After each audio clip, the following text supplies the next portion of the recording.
Görürəm, sən yaman qoçaq uşaqsan. Hamı qaçdı, sən qaldın. İsmin nədir oğul?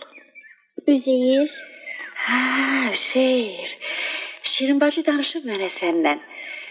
O deyirdi ki, sən yaxşı şəkil çəkirsən. Amma sənin gözəl də səsin var. Sən məni tanıyırsan? Siz xan qızı Xurşid Banu Natavansınız. Rəssamsınız, şairsiz. Şəhərimizə su da çəkdirmişsiniz. Sən, bərəkallah.